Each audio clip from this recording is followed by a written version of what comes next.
But I mean, he was making it seem like he was being, he was controlling the house. Did you say to him, look, Jarrell is your friend. I can't tell you not to have Jarrell as a friend. I will stay in the apartment because I caused this trouble. I broke up with my boyfriend. I was trying to stay in the apartment. No, I will stay in the apartment alone, without you. I will find another roommate or not for the next 4 months.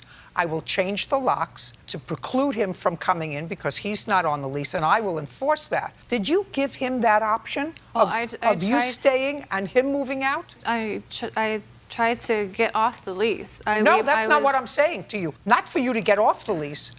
What you're not following my saying to you is you and your boyfriend caused this problem for him. Mm-hmm. Yeah.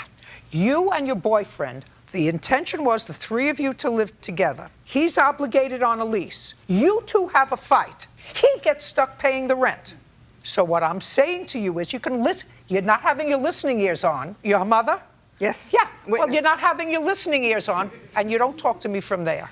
What I'm saying to you is, did you offer him the opportunity, the plaintiff, and say to him, Jarrell is your friend. You want him to come to your apartment. I'm not comfortable with that. So yeah, you're not following me because him. You're using this instead of this. I will stay in the apartment and assume the whole rent. You move out into another apartment, and you can have Jarrell come and stay with you, come over and visit you Saturday night, come and watch football on Sunday if he's not living with you. Did you offer him that opportunity? You told me you try to get off the lease. It's not a question of you getting off the lease. You two caused the problem for him. I did tell him, I told him that I wanted to change the locks because I didn't want him to be coming into the house Just anymore. a second. You can't tell him who can come into the house, into his house, where he pays half the rent. You can say to him, I will stay, and this is very uncomfortable for me, and I will stay in the apartment. You find another apartment and have Jarrell come and see you as often as you like. I will stay here. Not you leave, you stay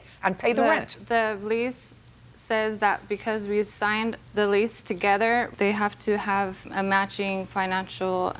Well, then you discuss it with your mother. No. And say to your mother, will you co-sign for me for the next 4 months? Because I want to live here alone. I don't want to live with Jarrell. He didn't have anything to do with you breaking up with your boyfriend. Nothing.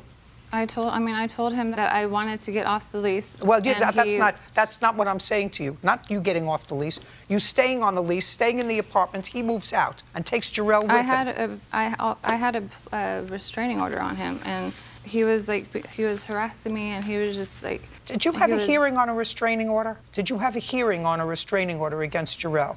Is the answer yes or no? The answer is no. So you get an ex parte restraining order when he wasn't present. Do you have a hearing date for it, or did you just not show up?